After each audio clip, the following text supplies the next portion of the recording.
প্রিয় দর্শক, আমন্ত্রণ জানাচ্ছি TVN24 এর নিয়মিত আয়োজন TVN নলেজ দেখার জন্য। সাথে আছি ডাক্তার সজল আশফাক। দর্শক, আপনারা জানেন যে এই অনুষ্ঠানে আমরা স্বাস্থ্য ও চিকিৎসা বিষয়ক বিভিন্ন প্রসঙ্গ নিয়ে আলোচনা করে থাকি। সেই সঙ্গে আমরা চেষ্টা করি আমাদের যে আলোচনা তার মধ্যে থেকে বিভিন্ন প্রশ্নের উত্তর দেওয়ার। দর্শক, আজকে আমরা খুবই গুরুত্বপূর্ণ একটি বিষয় নিয়ে কথা বলবো এ কারণে যে এটি নিয়ে আমরা জানি যে এটা খুবই বিপজ্জনক একটি বিষয়, তারপরও এ নিয়ে খুব একটা আলোচনা হয় না, এবং আমার মনে হয় যে এই বিষয়ে আরো অনেক কিছু জানার আছে।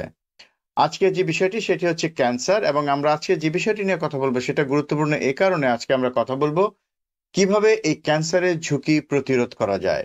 আমাদের এই আজকের বিষয়ের উপর আলোচনার জন্য উপস্থিত আছেন নিউ ইয়র্কের প্রথিতযশা চিকিৎসক ডক্টর নেওয়াজ হোসেন। আসুন পরিচিত হই ডক্টর নেওয়াজ হোসেনের সাথে। আসসালামু আলাইকুম। ডক্টর নেওয়াজ হোসেন, আপনাকে জি ওয়ালাইকুম সালাম, আপনাকে স্বাগত জানাচ্ছি আমাদের আজকের এই আয়োজনে। Thank you. তো ডক্টর নওয়াজ, আজকে আমাদের যে বিষয় ক্যান্সার প্রতিরোধ যদি বলি, বা ক্যান্সারের ঝুঁকি প্রতিরোধ, আহ, সেটা যদি বলি, তার আগে আমি একটু শুনে নিতে চাই যে কি কি ধরনের ক্যান্সার আসলে খুবই সচরাচর দেখা দেয়। ওকে, সো ক্যান্সার বলতে ধরেন অনেক ধরনের ক্যান্সার আছে, রাইট? সো আমাদের সব ধরনের ক্যান্সার তো প্রিভেন্ট করা যায় না। সো আমাদের ধরেন অনেক গাইডলাইন সেট করা আছে ইউএসএ তে, যেখানে আপনি কিছু স্ক্রিনিং করতে পারেন, সো যেন আপনি আর্লি ডিটেক্ট করতে পারেন ক্যান্সার। যেমন ধরেন ব্রেস্ট ক্যান্সার, ওটা গাইডলাইন আছে, তারপর কোলন ক্যান্সার, ওটা গাইডলাইন আছে, লাং ক্যান্সার, ওটা গাইডলাইন আছে, অন্যান্য আরো অনেক ক্যান্সার গাইডলাইন আছে। বাট ওগুলা ধরেন আমাদের বেসড অন ধরেন এইজ, বয়স অনুযায়ী অথবা রিস্ক অনুযায়ী ওগুলা এখানকার আমেরিকার এখানে গাইডলাইন আছে, যেটা ধরেন ইউজুয়ালি অ্যানুয়াল হেলথ ভিজিটে এগুলা করা হয় আর কি, to screen for those cancers. Okay, তো বুঝতে পারলাম যে আসলে স্ক্রিনিংটাকে গুরুত্ব দিচ্ছেন। তো যে ক্যান্সারগুলোর কথা বললেন, আমি ধরে নিই যদি যে এই ক্যান্সারগুলি খুব কমন, বিশেষ করে মহিলাদের ক্ষেত্রে ব্রেস্ট ক্যান্সার, বা এবং উভয়ের ক্ষেত্রে লাং ক্যান্সার বা কোলন ক্যান্সার, এগুলি নিয়ে যদি আমরা আলোচনা সীমাবদ্ধ রাখি বা আরো কিছু ক্যান্সার নিয়ে কথা বলি, তাহলে আপনি স্ক্রিনিং এর কথা বলছিলেন।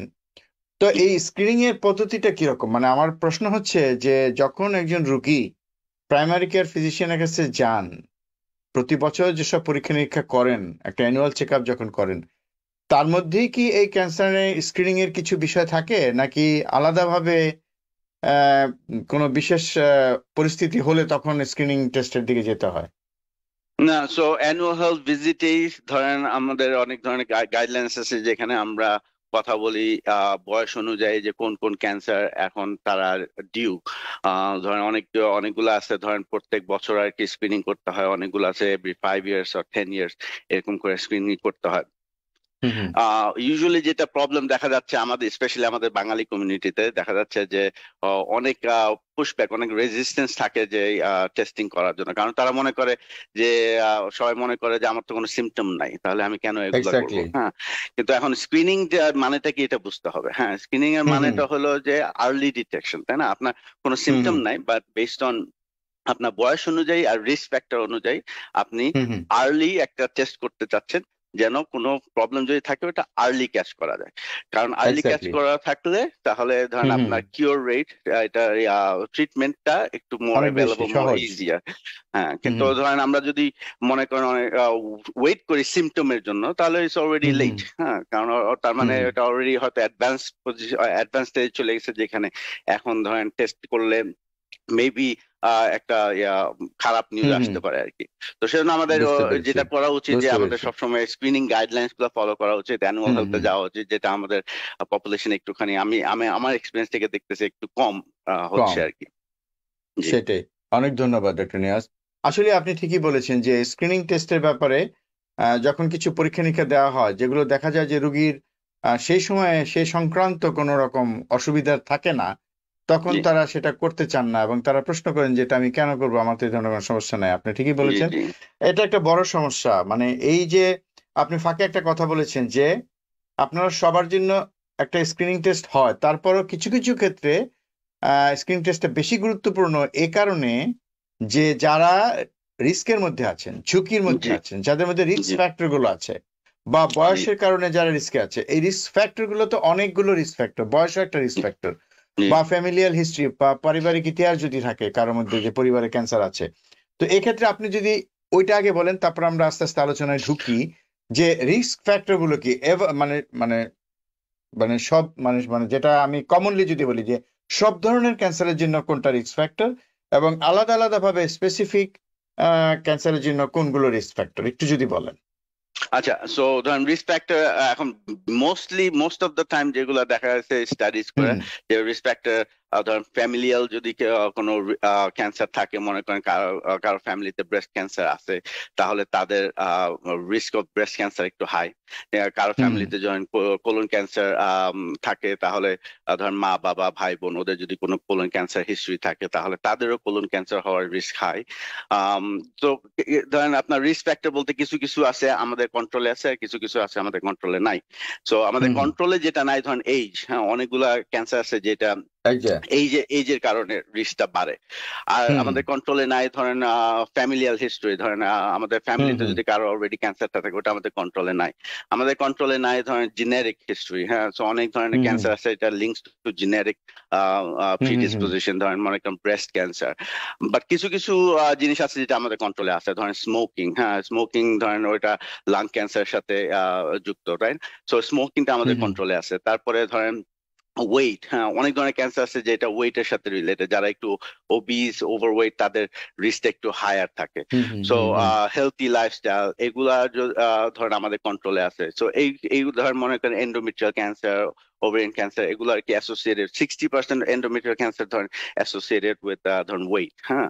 সো এরকম আর কি, ওয়েটটা যেহেতু আমাদের কন্ট্রোল আছে, সো এই লাইফস্টাইলটা মেনটেন করাটা আর কি হুম হুম হুম। ইম্পর্টেন্স, সো দ্যাট আমাদের প্রিভেন্ট করতে পারি আর কি ক্যান্সার, যেগুলো আমাদের কন্ট্রোলে আছে। আচ্ছা, এই কন্ট্রোলের মধ্যে আমি আরেকটা জিনিস জানতে চাই যে ফুড হ্যাবিট কি কোনো ক্যান্সারের রিস্ক বাড়ায় কিনা, না, ফুড কোনো বিশেষ ফুড ধরনের হ্যাবিট খাবার? ডাইরেক্টলি অফকোর্স ধরেন মনে করেন অনেক সময় দেখা গেছে ধরেন colon cancer is associated with ধরেন আপনার হাই ফ্যাট ডায়েট, এগুলোর সাথে একটুখানি লিঙ্ক হুম আছে। Hmm but mostly the weight is the main problem. আবার আচ্ছা কিছু আচ্ছা কিছু ক্যান্সার আছে ধরেন ভ্যাকসিনেশন দিয়ে প্রিভেন্ট করা যায়, ধরেন মনে করেন হুম হুম সার্ভিক্যাল ক্যান্সার, হ্যাঁ, হুম হুম হুম সার্ভিক্যাল ক্যান্সারটা ধরেন ভ্যাকসিনেশন নিতে হয় ডিউরিং জি টিনেজ ইয়ার্স। হুম হুম হুম সো 90% কিওর রেট থাকে যদি ভ্যাকসিনেশন নেওয়া হয়। আচ্ছা আচ্ছা। তো আমরা যে সময়, আমি একটু একটু ফুড সম্পর্কে দর্শকদের একটু আরেকটু পরিষ্কার করতে চাই, যেমন অনেক সময় আমরা শুনি যে প্রসেস ফুডের অন্যরকম মানে হেলথ রিস্ক আছে, যেটা বলা হয় যে এতে কোলেস্টেরলের রিস্ক বেশি বা অন্যান্য হার্ট ডিজিজের রিস্ক বেশি। এক্ষেত্রে এই প্রসেস ফুড, আমরা প্রসেস মিট বা যাই বলি না কেন, এক্ষেত্রে এগুলো কি কোনো ক্যান্সারের ঝুঁকি তৈরি করতে পারে? অবশ্যই অবশ্যই। সো প্রসেস ফুড, ধরেন প্রসেস ফুড অথবা আনহেলথি ফুড, এগুলাতে কি হুম হয়, হুম ধরেন অনেক সময় ফ্যাটি লিভার হয়, হ্যাঁ, ধরেন হাই আহ কোলেস্টেরল ডায়েট যদি হয় ফ্যাটি লিভার হয়। সো ফ্যাটি আচ্ছা লিভার আচ্ছা। থেকে আবার অনেক সময় হয় ধরেন লিভার সিরোসিস হয়, তারপর লিভার হুম হুম সিরোসিস থেকে ধরেন ক্যান্সার হয়, লিভার ক্যান্সার। সো দ্যাট এটা ঠিক, একটা ফ্যাক্টর। আরেকটা সামহাউ ধরেন কোলন রিলেটেড। ক্যান্সারের সাথে রিস্ক আছে, হুম হুম। তারপরে এন্ডোমেট্রিয়াল ক্যান্সারের সাথে রিস্ক আছে ও ও যেহেতু ডায়েটের সাথে। ওজনটা বেড়ে যাচ্ছে, রাইট? জি হ্যাঁ। জি। জি, অনেক ধন্যবাদ। তার মানে দর্শক, যেটা বুঝলাম যে ডক্টর নেয়াজ যেটা বললেন যে কিছু কিছু রিস্ক আছে যেটা আসলে আমরা চাইলেই মানে সেটা থেকে বের হতে পারি না। যেমন কারো যদি জেনেটিক কোনো কারণ থাকে, আমার ভিতরেই যদি ক্যান্সারের কোনো প্রচ্ছন্নভাবে ক্যান্সারের একটা সুপ্ত ক্যান্সারের যে প্রবৃত্তি, সেটা যদি সুপ্ত অবস্থায় থাকে, সেটা কিন্তু সুযোগ পেলে কিন্তু তার প্রকাশ ঘটবে। সেই সুযোগটা আমরা দিব না, সেটাই হচ্ছে প্রিভেনশন বা মানে জি প্রতিরোধ। আরেকটা জি যেটা ডক্টর নিয়াজ বললেন যে পারিবারিক ইতিহাস, পরিবারে আপনাদের যে কারো যে কোনো ধরনের ক্যান্সারই যদি থাকুক না কেন, তখন কিন্তু আপনাদেরকে অবশ্যই স্ক্রিনিং টেস্টের মধ্যে যেতে হবে, আরো কিছু পরীক্ষা নিরীক্ষার মধ্যে যেতে হবে, নিশ্চিত হতে হবে সেই ঝুঁকির সাথে আপনিও কোনোভাবে জড়িত কিনা বা আপনিও ভবিষ্যতে সেই ঝুঁকির মধ্যে পড়তে যাচ্ছেন কিনা, জি সেটা নিশ্চিত হওয়া দরকার। আর একটা হচ্ছে যে যেটা ডক্টর নিয়াজ বললেন যে আহ, যেটা পারিবারিক ইতিহাস, জেনেটিক, আরেকটা বোধহয় কি একটা বলছিলেন যে শুরুতে যে আহ, ডায়েট রিলেটেড। হ্যাঁ, ডায়েট রিলেটেড, ও ডায়েট বা স্মোকিং রিলেটেড। আর এইজটাও আমাদের কন্ট্রোল নেই, বয়স, সেটা বলতে ইয়েস, চাচ্ছি। দুঃখিত, জি আসলে ভুলে গেছিলাম। জি বয়স, যেটা আমরা কোনোভাবেই কোনোভাবেই প্রতিরোধ করা সম্ভব না। বুড়িয়ে গেলে, বয়স বাড়লে কিছু কিছু রোগের ঝুঁকি যেমন বাড়ে, সেই সাথে ক্যান্সারের ঝুঁকিও জি বাড়ে। তা আর কিছু কিছু ঝুঁকির কথা আপনি যেটা বললেন, আমি দর্শকদের আবার রিপিট করছি এই কারণে, যেগুলো খুব গুরুত্বপূর্ণ, যেমন জি স্মোকিং, অ্যালকোহল, তারপরে ফ্যাটি ডায়েট, তারপরে আপনি যেটা বললেন যে ওবিস মানে ওজনটা জি বেড়ে যাওয়া, জি এগুলো অনেক ক্যান্সারের ঝুঁকি তৈরি করে। দর্শক, খুব সহজ বিষয়, এগুলো যদি আমরা প্রতিরোধ করি, অনেক ক্যান্সার প্রতিরোধ করা যাবে। এবার আমরা প্রতিরোধে যদি আসি, আপনি ব্রেস্ট ক্যান্সারের কথা বারবার বলছিলেন যে ফ্যামিলিয়াল জি একটা ডিসপোজিশন থাকে এখানে। তো এই আমরা জানি যে প্রতি মানে বছর প্রায় গ্লোবালি যদি চিন্তা করি যে 20 মিলিয়ন মানুষ কিন্তু এই নতুন করে ক্যান্সারে আক্রান্ত হচ্ছে এবং জি প্রায় 10 মিলিয়ন মানুষ কিন্তু মারা যাচ্ছে। মারা এই যে হার, তো এই যে হারটা এখন হয়তো আমি জানি না যে ক্যান্সারের হার বেড়েছে কিনা কোনো কারণে আমাদের, আপনি যেটা বললেন যে আমাদের লাইফস্টাইল চেঞ্জ বা অন্যান্য কারণে। আবার এমনও হতে পারে যে ক্যান্সার ডিটেক্ট হচ্ছে বেশি এখন, হ্যাঁ, ক্যান্সার জি নির্ণয় হচ্ছে বেশি। তো সেটাই, তবে যাই হোক পরিসংখ্যান বলছে অনেক মানুষ আক্রান্ত হচ্ছে, এটাই বড় কথা, এবং অনেক মানুষ মৃত্যুবরণ করছে। জি তবে সেই ঝুঁকির মধ্যে আমরা কিন্তু প্রত্যেকেই আছি। জি এটাই বুঝতে হবে ডাক্তার নেওয়াজ আসলে। জি। তো ডাক্তার নেওয়াজ, এবার যদি আপনি বলেন যে ব্রেস্ট ক্যান্সারের ক্ষেত্রে অবস্থাটা কি, মানে এটা কিভাবে স্ক্রিনিং টেস্ট গুলি করা হয়, কোন বয়সে, একটু যদি ধারণা দেন। সো ব্রেস্ট ক্যান্সার সম্বন্ধে আমি একটু বলি। জি। সো অ্যাভারেজ রিস্ক হচ্ছে ধরেন বাংলাদেশের পপুলেশনে যেটা, বাংলাদেশের ডেটাটা একটুখানি লিমিটেড বিকজ সবাই তো টেস্টিং করতেছে না। যে- না। অনেকে ধরেন ক্যান্সার আছে কিন্তু জানতেছেও না, কেউ এমনিও মারা যাচ্ছে। তো ধরেন বাংলাদেশে ওই স্ক্রিনিং পদ্ধতিগুলা নাই। তো ধরেন বাট ধরেন আমেরিকাতে ধরেন 1 in 8 পিপল, ধরেন একটা 1 in 8 ওমেন, হ্যাঁ, মানে 8 জন মহিলার মধ্যে একজন মহিলা ব্রেস্ট ক্যান্সার হতে পারে। এটা হলো that's how risk it is, এত মানে বড় প্রেভালেন্স এখানে। তো গোয়িং ব্যাক টু আপনি একটু আগে যেটা বললেন যে হ্যাঁ ক্যান্সারের নাম্বার গুলা বাড়তেছে বিকজ আমাদের ডিটেকশন রেটটাও বাড়তেছে, কারণ আমরা স্ক্রিনিং হুম করে হুম। অনেক ডিটেক্ট করতেছি, but at the same time cure গুলো ভালো হতেছে, তাই না? আপনি আর্লি ডিটেক্ট করতেছেন, আর্লি ট্রিটমেন্টে চলে যাচ্ছেন। ইনফ্যাক্ট একটা ক্যান্সার আছে ধরেন, এটা one of the fewest cancer, cervical cancer, যেটা সেটা অ্যাকচুয়ালি আস্তে আস্তে কমতেছে বিকজ আমরা আর্লি ডিটেক্ট করে ট্রিট করতেছি। তো আর ভ্যাকসিনেশনটা যেহেতু দেওয়া হচ্ছে, তো সেজন্য ওই সার্ভিক্যাল ক্যান্সারটা আস্তে আস্তে প্রেভালেন্সটা কমতেছে কমতেছে, almost hmm in a hmm. Few years অথবা আমাদের নেক্সট জেনারেশন দেখতে পারবে ধরেন সার্ভিক্যাল ক্যান্সার আর নাই, যদি সবাই এই গাইডলাইন গুলো ফলো করে। গোয়িং ব্যাক টু ধরেন ব্রেস্ট ক্যান্সার, সো ব্রেস্ট জি। ক্যান্সারের গাইডলাইন্সটা হলো ধরেন এখানে অনেক কন্ট্রোভার্সি আছে, বিভিন্ন অর্গানাইজেশন বিভিন্ন জিনিস রেকমেন্ড করতেছে, বাট হুম হুম। মেজরিটি যেটা রেকমেন্ডেড সেটা হলো যে এজ 40, 40 বছর বয়স থেকে শুরু করতে হবে breast cancer screening until age 74। Usually every year, কিছু কিছু অর্গানাইজেশন বলে এভরি 2 ইয়ার্স, হ্যাঁ, কিন্তু এভরি ইয়ার আর কি করা উচিত। ম্যামোগ্রাম, এটা হলো হুম। একটা স্ক্রিনিং ম্যামোগ্রাম হয়। তো জি। স্ক্রিনিং ম্যামোগ্রামটা কি, এটা আসলে একটা এক্স রে মতো।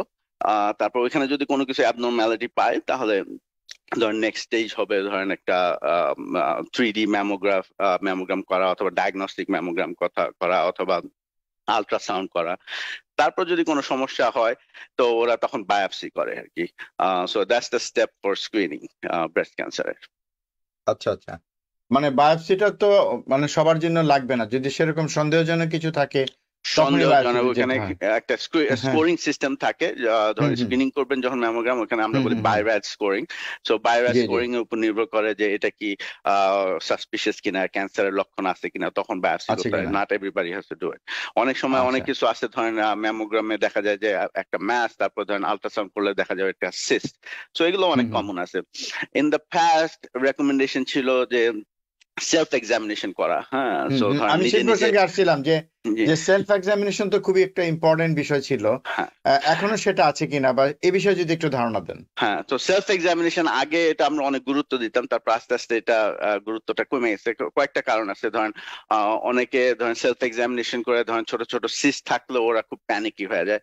তারপর হুম এটাতে হুম। ধর আননেসেসারি টেস্টিং, আননেসেসারি বায়োপসি এগুলো করতে হয়, একটা অ্যাংজাইটি হয়। তো ওইটার রেকমেন্ডেশনটা আস্তে আস্তে একটুখানি লাইট হয়ে গেছে।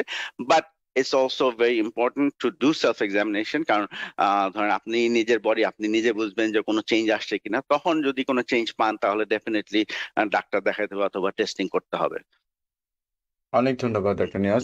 ডক্টর নিয়াজ, আমি আরেকটু মানে বিস্তারিত বা ডিটেল জানতে চাই এক্ষেত্রে, যে এই যে সেলফ এক্সামিনেশনের ক্ষেত্রে অনেক রকম পদ্ধতি আছে আজকাল।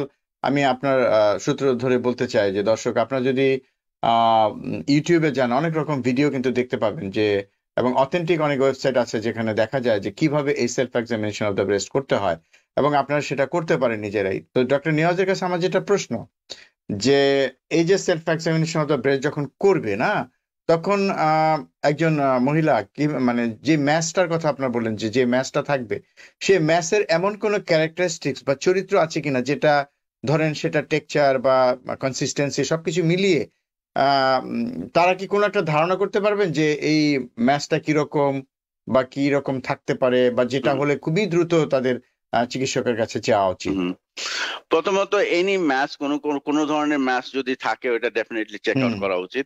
আহ, এই অবশ্যই। এই এই সম্বন্ধে কিছু বলতে গেলে একটু রিস্কি, কারণ ধরেন যদি ভালো করে না বুঝে তখন মানুষের ওই যে প্যানিক হয়ে যাবে।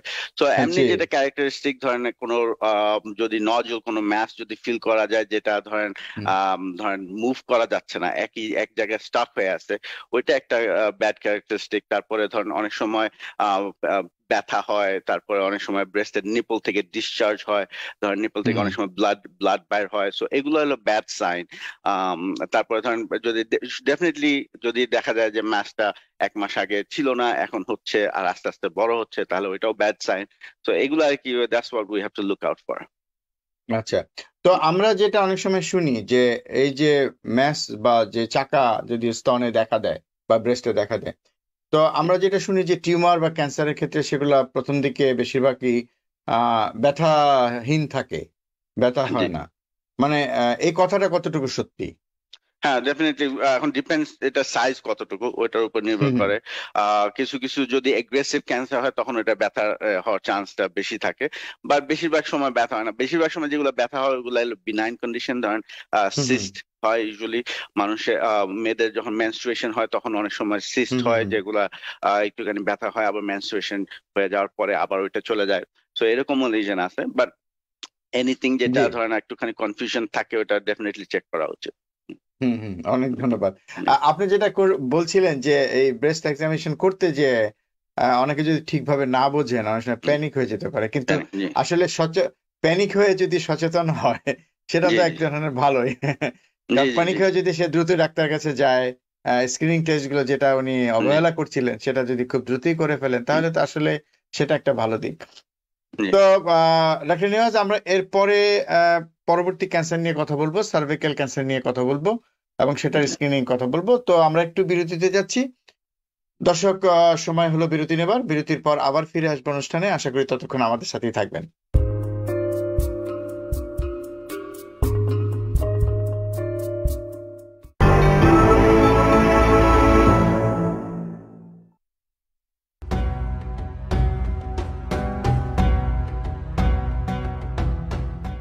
الله أكبر الله أكبر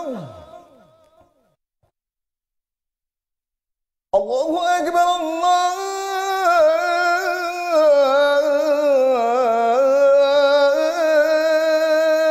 الله أكبر. أشهد أن لا إله إلا الله.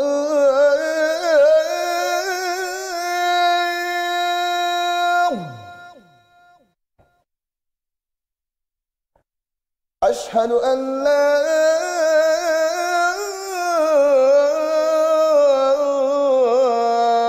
إله إلا الله.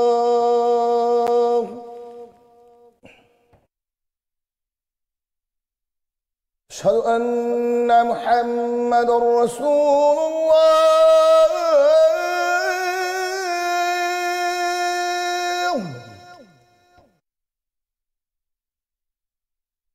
أشهد أن محمد رسول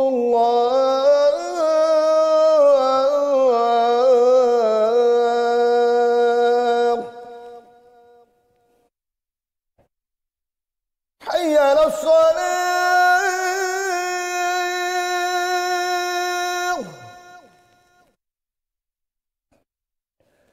حي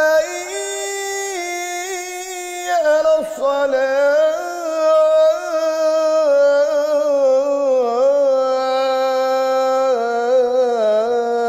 الصلاة. حي على الفلاح.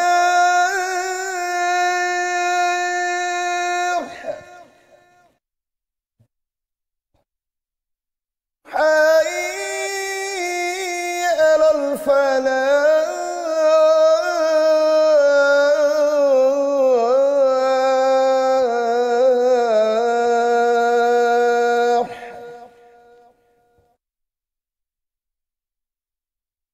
الله أكبر الله أكبر لا إله إلا الله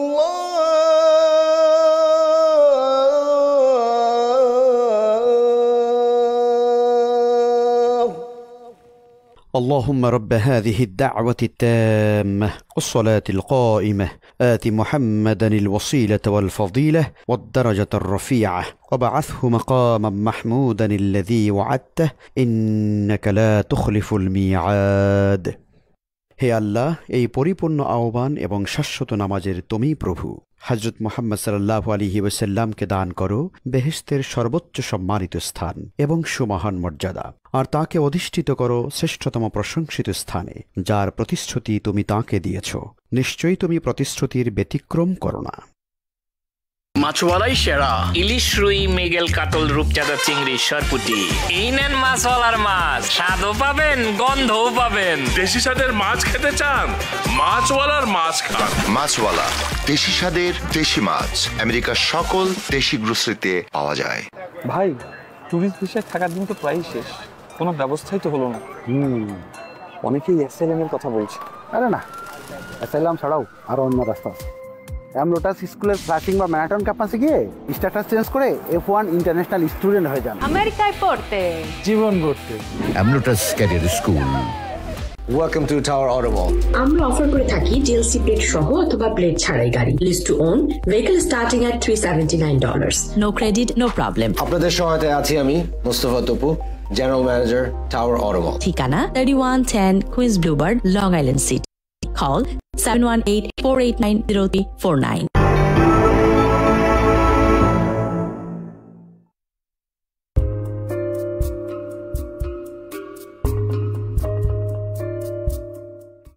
দর্শক, বিরতির পর আবার ফিরে এলাম অনুষ্ঠানে। আপনারা দেখছেন টিবিএন ওয়েলনেস, সাথে আছি ডাক্তার সজল আশফাক। আমাদের আজকের অতিথি ডাক্তার নওয়াজ হোসেন, উনি নিউ ইয়র্ক থেকে আমাদের সাথে যোগ দিয়েছেন এবং আমাদের আজকের বিষয় সেটা হচ্ছে ক্যান্সার প্রতিরোধ এবং ক্যান্সার প্রতিরোধের যেসব ব্যবস্থাগুলি নেওয়া যেতে পারে সেগুলো নিয়ে কথা বলবো এবং ধীরে ধীরে অন্যান্য বিষয়গুলো নিয়ে আমরা কথা বলবো। তো আমরা ইতিমধ্যে ব্রেস্ট ক্যান্সার নিয়ে অনেকটা আলোচনা করেছি, এখন আমরা একটু আলোচনা করতে চাই সার্ভাইকাল ক্যান্সার নিয়ে। তো ডাক্তার নিয়াজ, আমাদেরকে যদি একটু ধারণা দেন যে সার্ভাইকাল ক্যান্সার টার্মটার সাথে হয়তো অনেকে পরিচিত, অনেকে না, এটা কোন জায়গার ক্যান্সার, কোথায় হয় এবং এর পেছনে কারণগুলো কি কি, একটু রিস্ক ফ্যাক্টরগুলো যদি বলে শুরু করেন। আচ্ছা, সার্ভিক্যাল ক্যান্সার এটা হলো ক্যান্সার অফ দ্য সার্ভিক্স। হ্যাঁ, তো সার্ভিক্স জিনিসটা কি? সার্ভিক্স হলো ধরেন মেয়েদের যে জরায়ু আছে, ইউটেরাসের শেষের যে পার্টটা, সেটাকে বলা হয় সার্ভিক্স। ওইটাই ধরেন ওপেন এন্ড ক্লোজ হয় যখন মেনস্ট্রুয়েশন হয় অথবা ডেলিভারি হয়। তো ওইখানে ধরেন অনেক ক্যান্সার হওয়ার রিস্ক হয় ওই পার্টটা আর কি, সার্ভিক্সের। এক্ষেত্রে মানে সার্ভাইকাল ক্যান্সার কাদের মধ্যে বেশি, মানে এরকম কোনো বিষয় আছে কিনা যে এই ফ্যাক্টর বা কিছু কিছু বিষয় যেগুলো এই মানে ঝুঁকিটা তৈরি করছে?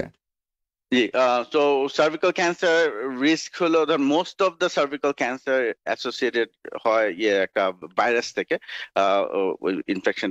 ইনফেকশন থেকে তারপর ক্যান্সারটা হয়। ওই ভাইরাসের নাম হলো এইচপিভি। তো এইচপিভি ভাইরাস ধরেন 100 ধরনের এইচপিভি ভাইরাস আছে। তো সবগুলা ক্যান্সার কজ করে না, কিছু কিছু আছে এগ্রেসিভ। আর মোস্ট অফ দ্য টাইম ধরেন বডিতে অটোমেটিকলি ইমিউন সিস্টেম যেটা আছে আমাদের, সেটা অটোমেটিকলি এইচপিভিটাকে গেট রিড অফ করে ফেলায়, ওটা কোনো প্রবলেম করে না। বা কিছু কিছু মানুষ আছে যাদের ধরেন ইমিউন সিস্টেমটা একটু লো, তো তাদের ধরেন রিস্কটা একটু হাই থাকে, তখন ওই এইচপিভি থেকে তখন ক্যান্সার হওয়ার রিস্কটা হাই থাকে।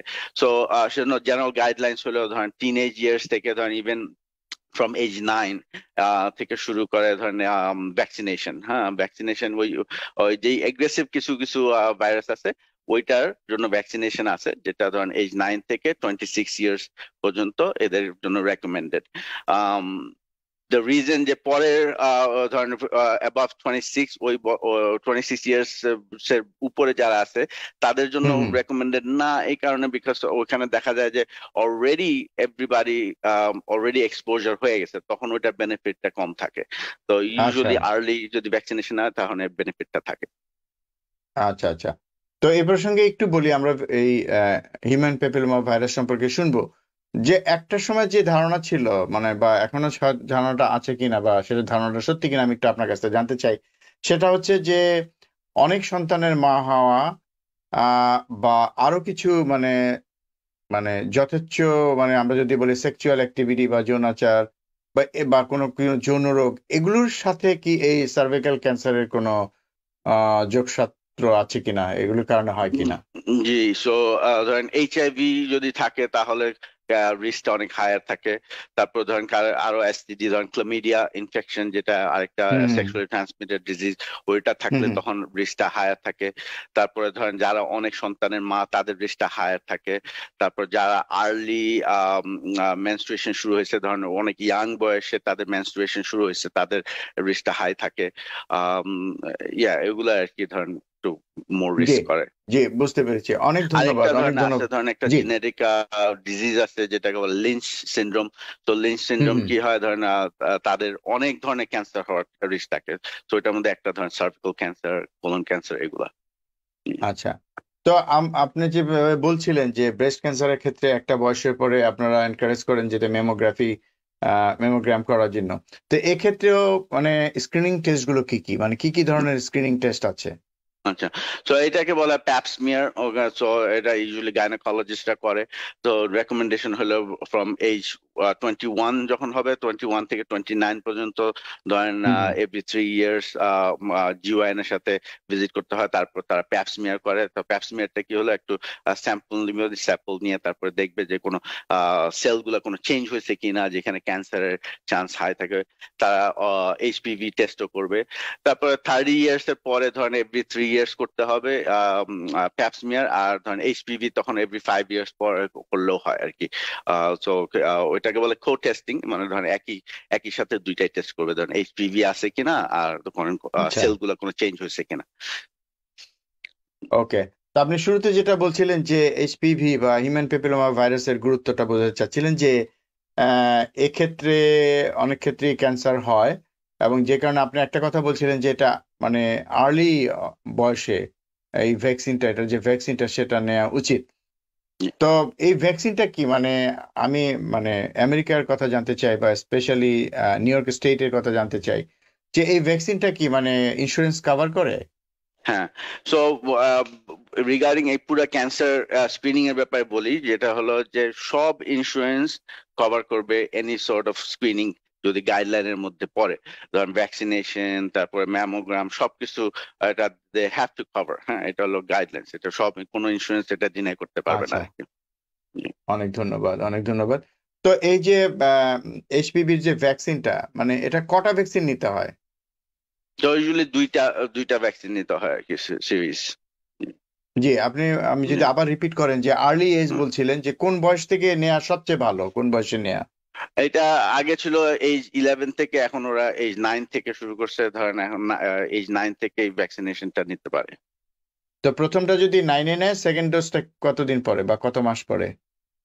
ওইটা খুব সম্ভবত 6 মাস পরে এরকম একটা আরেকটা নিতে হবে। আচ্ছা আচ্ছা, ওই তো তারপরে কি? জি, না সমস্যা নেই, কিন্তু আমার যেটা প্রশ্ন হচ্ছে যে এটা না হয় নিল না, তো এক্ষেত্রে আমি বলছি কি, আসলে তো আমরা যেটা করি অনেক সময় আমরা জিনিসগুলি সিরিয়াসলি নেই না। ধরেন একটা ভ্যাকসিন নিল কিন্তু দ্বিতীয়টা নিল না, আমি এই জন্য প্রশ্নটা করলাম। বা আরেকটা প্রশ্ন আমি আগেই করে রাখি, এটা একটা প্রশ্ন যে দুটোই নিতে হবে কিনা, বা না নিলে সমস্যা কি, যদি একটা নিলে দ্বিতীয়টা নিল না, বা পরবর্তীতে একটু দেরিতে যদি হয়, ধরেন আপনি 9-এ না হয় যদি 13-এ বা 14-এ যে কেউ নেয়, সেক্ষেত্রে কি বেনিফিটটা পাবে কিনা? আমি এই প্রশ্নটার উত্তরটা আগে চাই। হ্যাঁ, তো সেই ক্ষেত্রেও বেনিফিট, মানে যত মিস হইলেও এটা নিয়ে নেওয়া উচিত, সেকেন্ড ডোজটা নিয়ে নেওয়া উচিত আর কি। নিয়ে নেওয়া উচিত, বেনিফিটটা থাকবে। হুম, তো সেটাই, দেরি হলেও মানে নেওয়া উচিত আসলে, কারণ তারপরেও কিছুটা তো বেনিফিট অবশ্যই পাবে। তো আরেকটা প্রশ্ন হচ্ছে যে যারা ভ্যাকসিন নিচ্ছেন তারাও কি স্ক্রিনিং এর আওতায় রাখছেন কিনা? তাদেরকেও কি সেই যে স্ক্রিনিং টেস্ট সেগুলো করছেন, নাকি তারা যদি কোনো উপসর্গের কথা বলে তখন করছেন? না না, সো স্ক্রিনিং কোনো সিমটম থাকতে হবে না। তো স্ক্রিনিং হলো এইজ অনুযায়ী, হ্যাঁ। সো এই ভ্যাকসিনেশন নিলেও এই স্ক্রিনিং করতে হবে, না নিলেও স্ক্রিনিং করতে হবে। বা যারা ভ্যাকসিনেশন নিতেছে তাদের রিস্ক কম, কিন্তু স্ক্রিনিংটা করতে হবে আর কি। সেটাই, মানে ভ্যাকসিন নেওয়া যে মানে যে আপনি 100% আপনি এ থেকে প্রতিরোধ পাচ্ছেন তা কিন্তু না। কাজে ভ্যাকসিন নিলেও আপনাকে ওই স্ক্রিনিং এর মধ্যে দিয়ে যেতে হবে। তো এখন যদি এরপরে আমরা যেটা জানতে চাই যে এই ক্যান্সারের মানে এটার কোনো মানে আর্লি কোনো সিমটমস আছে যে এই সার্ভাইকাল ক্যান্সারের? জি, সো সার্ভিক্যাল ক্যান্সার যদি সিমটম থাকে তাহলে ধরেন ওটা অলরেডি একটা অ্যাডভান্স সিচুয়েশন চলে গেছে। তো ধরেন পেলভিক পেইন হতে পারে, হ্যাঁ, তারপরে ধরেন ব্লিডিং হতে পারে, হ্যাঁ। তো ধরেন মেনস্ট্রুয়েশন তো এক ধরনের, মেনস্ট্রুয়েশনের বাদেও ব্লিডিং হতে পারে। তারপরে ধরেন ইন্টারকোর্সের সময় ব্যথা করতে পারে। সো এগুলো আর কি কিছু সিমটম যেটা দেখা দেয়। বুঝতে পেরেছি, অনেক ধন্যবাদ ডাক্তার নিয়াজ। তো আমরা আলোচনা করছি বিভিন্ন ক্যান্সার নিয়ে। এবার যদি আমরা মানে আরো একটি গুরুত্বপূর্ণ ক্যান্সার যেটা নিয়ে আলোচনা হওয়া উচিত বারবার, সেটা হচ্ছে কোলোরেক্টাল ক্যান্সার। সো এই কোলোরেক্টাল ক্যান্সার সম্পর্কে বলেন, যে এটা আসলে অনেকেই জানেন কোলন হয়, তো তারপরও আপনার কাছ থেকে শুনতে চাই এটা কোথায় হয়, এর পেছনে পারিবারিক ইতিহাস কতটা দায়ী, একটু যদি বলেন বিষয়গুলো। তো কোলন ক্যান্সার ব্যাপারে বলি, ওয়ার্ল্ড ওয়াইড ধরেন এটা second most common cancer related death আর কি, যেটা আর কি। সো এই কোলন ক্যান্সারটা হয় যদি ফ্যামিলিতে যদি হিস্ট্রি থাকে, ধর মা বাবা ভাই বোন immediate family first degree relative ওদের যদি থাকে তাহলে রিস্কটা একটু হায়ার থাকে। তারপর কিছু কিছু জেনেরিক প্রিডিসপোজিশন আছে, ধরেন ফ্যামিলিয়াল পলিপোসিস একটা আছে, তারপর লিঞ্চ সিনড্রোম আছে, যেগুলোর জন্য রিস্কটা একটু হায়ার থাকে। আমাদের diet also plays a factor, যেখানে আমাদের bad diet can also cause a risk. So যদি ধরেন ফার্স্ট ডিগ্রি রিলেটিভে যদি কারো ক্যান্সার থাকে তাহলে ইউজুয়ালি আমরা চেষ্টা করি যে স্ক্রিনিংটা 10 বছর আগে করা। তো ধরেন নর্মাল রেকমেন্ডেশন যেটা স্ক্রিনিং এ কোলন ক্যান্সার স্ক্রিনিং আগে ছিল ফ্রম এজ 50 বছর থেকে শুরু করা। তো এখন রিসেন্টলি এটা চেঞ্জ হয়েছে লাস্ট 2 বছরে, যেটা এখন হলো রেকমেন্ডেশন হলো এজ 45। হ্যাঁ, সো কারণ যেহেতু আর্লি দেখা যাচ্ছে ইয়াঙ্গার মানুষদের এখন ক্যান্সার গুলা দেখা যাচ্ছে, তো সেজন্য এখন গাইডলাইন চেঞ্জ করে করছে 45। সো 45 হলে তখন থেকে ক্যান্সার স্ক্রিনিং, অনেক ধরনের স্ক্রিনিং মোডালিটি আছে, ওটা নিয়ে কথা বলবো। সো ধরেন যদি কোনো ফার্স্ট রিলেটিভ যদি কোনো কারো ক্যান্সারটা থাকে তাহলে ইন দ্যাট কেস আমরা 10 বছর আগে করি, সো তার মানে এজ 35 থেকে শুরু করতে হবে তখন। তো এই স্ক্রিনিং যে পরীক্ষাগুলো আছে, পরীক্ষাগুলো সম্পর্কে যদি একটু ধারণা দেন। যেমন আমরা সাধারণ মানুষ যেটা জানেন যে কলোনোস্কোপি করতে হবে, কিন্তু কলোনোস্কোপির ছাড়াও তো কিছু স্ক্রিনিং টেস্ট আছে আমরা জানি, তো সেগুলি সম্পর্কে যদি একটু বলেন। সো আমি কোলোনোস্কোপি ছাড়াও আছে, ধরেন কোলোনোস্কোপিতে আমরা অনেক সময় ভয় পাই যে হ্যাঁ এটা আসলে কোলোনোস্কোপি টেস্টটা মেবি 15-20 মিনিটস লাগে, যেটা মানুষের আমাদের সবার যেটা হেজিটেন্সি সেটা হলো যে প্রিপারেশন। হ্যাঁ, ধরেন আপনার তার আগের দিন লিকুইড খেতে হবে 1 গ্যালন, হ্যাঁ, যেটা খাওয়ার পরে বাউলটা ক্লিনস করতে হবে। হ্যাঁ, তো ওইটাতে আমরা অনেক সময় পুরাপুরি ভালো করে করি না, তো পরে দেখা যায় যে আবার প্রিপারেশনটা ভালো হয় না, তখন আবার ভালো হয় না। তো এখন আমাদের যেটা বুঝতে হবে যে প্রিপারেশনটা ভালো হইতে হবে, কারণ যদি জারটা যদি ক্লিন না হয় তাহলে যখন ক্যামেরা দিয়ে দেখবে কোলোনোস্কোপি তো এটা অনেক কিছু মিস হয়ে যেতে পারে। হ্যাঁ, তো ক্লিন করাটা খুব ইম্পর্টেন্ট। তো ওই একদিনই শুধু কষ্ট যে গ্যালনটা খাওয়া এন্ড কোলন ক্লিনসটা, কিন্তু অ্যাকচুয়াল প্রসিজার ধরেন 20 মিনিট লাগে, ধরেন একটু সেডেশন দিয়ে দেয়, মানুষ বুঝেও না। আর অন্যান্য গাইডলাইন্স অনুযায়ী অন্যান্য যেসব পদ্ধতি আছে সেটা স্টুল টেস্ট আছে, হ্যাঁ, কিছু কিছু ডিএনএ টেস্ট করে স্টুল থেকে, কিছু কিছু আয়রন টেস্ট করে, হ্যাঁ, হিম টেস্ট করা হয়, যেগুলা 100% না, বাট এটা একটা ভালো আইডিয়া দিবে আর কি। ধরেন ওটা যদি নেগেটিভ হয় তার মানে গুড, হ্যাঁ, কিন্তু পজিটিভ হলে অনেক ধরনের জিনিস আসলে ওটা পজিটিভ করতে পারে। ধরেন আপনার আয়রন ট্যাবলেট খেলে পজিটিভ হতে পারে, তারপর বিফ খেলে ধরেন ওগুলোতে অনেক সময় পজিটিভ হয়। সো বাট বেস্ট টেস্ট হলো কোলোনোস্কোপি, অফ কোর্স। কোলোনোস্কোপি মানে সেটাই কনফার্মেটরি টেস্ট আসলে, বাকিগুলো স্ক্রিনিং টেস্ট, কিন্তু ওগুলোতে পজিটিভ যদি আর্লি আসে তখন আসলে আলটিমেটলি কোলোনোস্কোপিতে যেতে হয়, করতেই হবে। যেতে হবে, করতে হবে, কারণ ওটা একটা যে কোলোনোস্কোপি করতে হবে। তো আপনি যেটা বলছিলেন ঠিকই যে কোলোনোস্কোপিতে সম্পর্কে মানুষের অনেক রকম ভীতি আছে, এবং আপনি যেটা বলেন যে প্রিপারেশনটাই মেইন। আবার অনেকে কোলোনোস্কোপির যে পদ্ধতি তাতে তার প্রাইভেট পার্টটা এক্সপোজ করতে হয়, এ বিষয়ে অনেকের একটু অনেক রকম দ্বিধা থাকে। তো সেটা বিষয়, কিন্তু আসলে চিকিৎসা তো করতে হবে, রোগ তো নির্ণয় করতে হবে, চিকিৎসা এখন সেটা রোগ যে এই জায়গায় নেই। জিনিসটাতে অনেক হেজিটেন্সি, প্রাইভেট পার্ট এটা আন্ডারস্ট্যান্ডেবল, আমাদের কালচার যেহেতু এরকম, বাট এইটা এতই ইম্পর্টেন্ট, কারণ একটা ছেলেদের মধ্যে প্রত্যেক 23 জন মানুষের মধ্যে একজনের কোলন ক্যান্সার হতে পারে, আর মহিলাদের মধ্যে প্রত্যেক 25 জন মানুষের মধ্যে একজনের কোলন ক্যান্সার হতে পারে। তো আমাদের প্রাইভেসি পার্টটা তো ডেফিনেটলি আমাদের কনসিডার করতে হবে, but at the same time আমাদের এটাও কনসিডার করতে হবে রিস্কটা কত হাই। তো এই same thing with breast cancer. ধরেন আমাদের যে ডায়াগনস্টিক সেন্টার আছে ওখানে আমাদের পুরো ওমেনদের আলাদা সেকশন আছে। তো আমি যতই বোঝানোর চেষ্টা করি যে এটা ওমেনদের আলাদা, কোনো অসুবিধা নেই, সব মহিলা টেক, তারপরেও মানুষের হেজিটেন্সিটা থাকে ওই এক্সপোজারের ব্যাপারটা। এটা কালচারাল একটা জিনিস আর কি। সেটাই থাকে, এটা অনেকে পারেন না। তারপরেও আসলে আমাদেরকে তো আসলে তাদেরকে এ বিষয়ে উৎসাহিত করতে হবে। আপনি ঠিকই বলেছেন।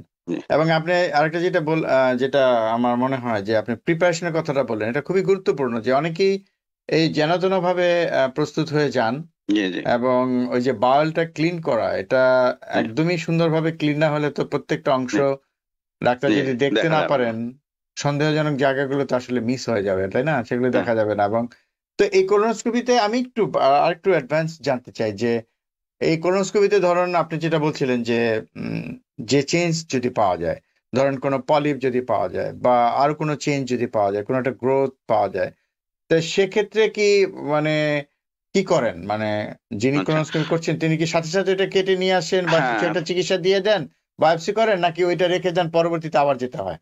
না, সো এটা সাথে সাথে কেটে ফেলে, তারপর এটা ল্যাবে টেস্ট করা হয় এটা কি ধরনের গ্রোথটা ছিল। অনেক গ্রোথ আছে যেটা বিনাইন এমনি হয়, এটা তেমন কোনো চিন্তার কিছু না।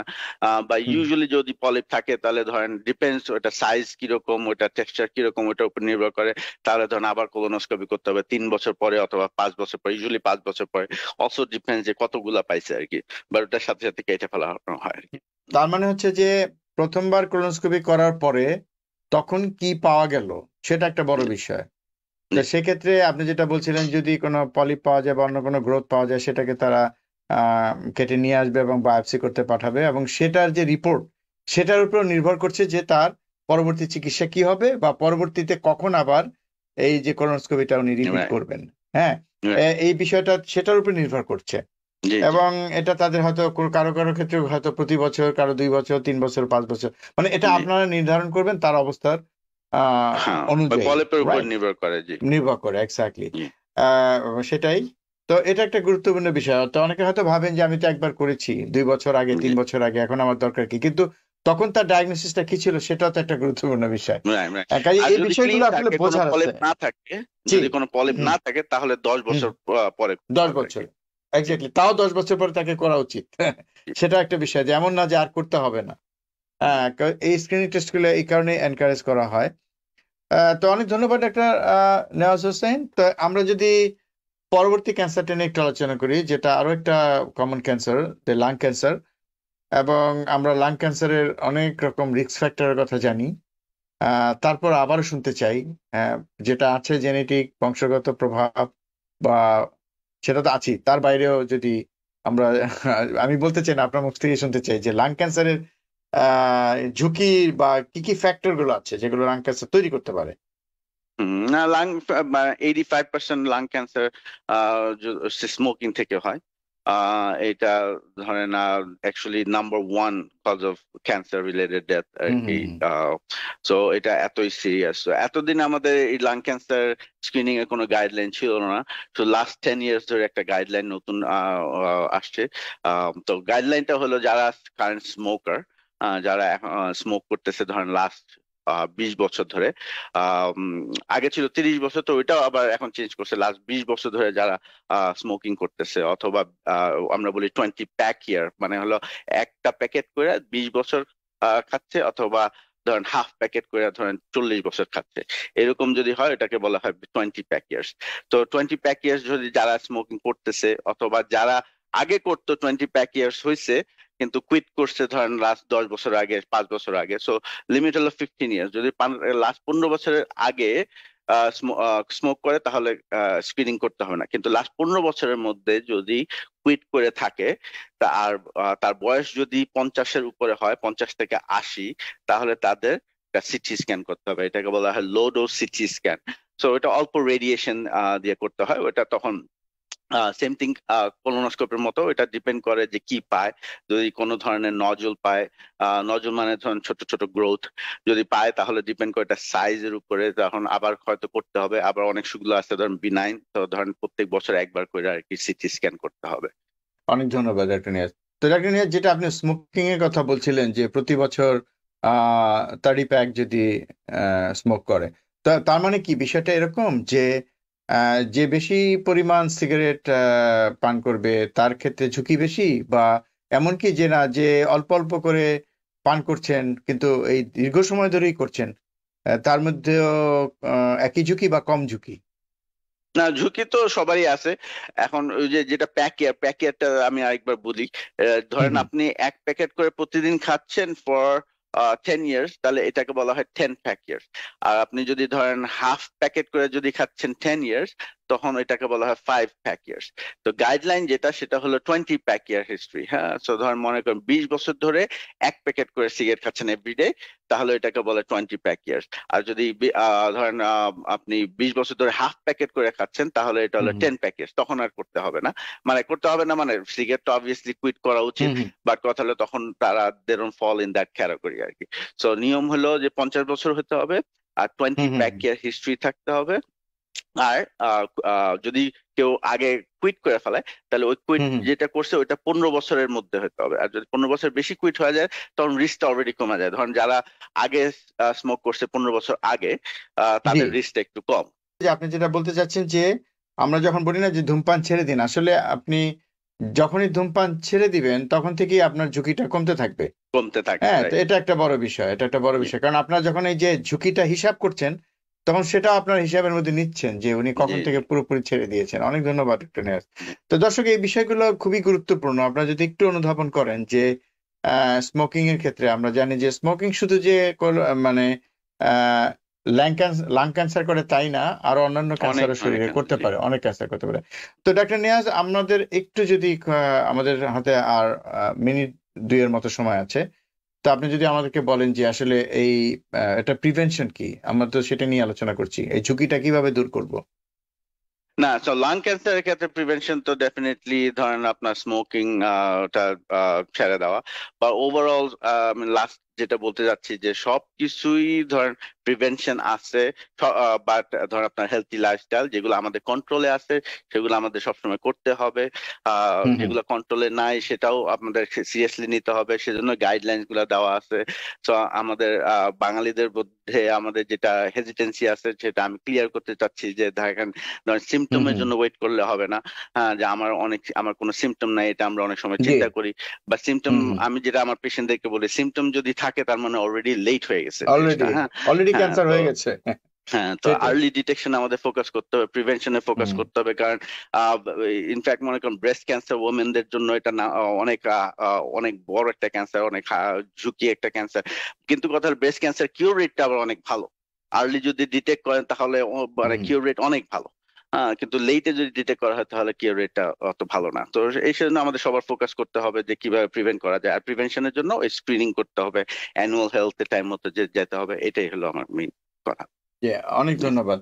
তো ডক্টর নিয়াজ, আমি শেষ প্রশ্ন করব, সেটা হচ্ছে যে যেহেতু আপনি স্টার্লিং ডায়াগনস্টিক সেন্টারের আপনি মেডিকেল ডিরেক্টর, তো আমার প্রশ্ন হচ্ছে যে আজকে যেহেতু আমরা এটা নিয়ে আপনার সাথে আলোচনা করছি, বা আপনি যে আলোচনাটা করতে আগ্রহী হলেন এই বিষয়টা, এটা কেন? মানে আপনাদের ডায়াগনস্টিক সেন্টার থেকে কি আপনারা স্পেশালি এই ব্যাপারে আপনারা একটু বেশি মাত্রায় যত্নশীল? আমি তো ট্রেন করছি ধরেন নর্থ ওয়েলে, আমি অনেক বছর ছিলাম, তো আমার ট্রেনিং এর থেকেই আমরা ধরেন ওইভাবে শিখছি prevention. Prevention is the main thing, তাই না? আমি ওইটা তো বেশি ফোকাস করি। তো আমরা অ্যানুয়াল হেলথে অনেক ফোকাস করি।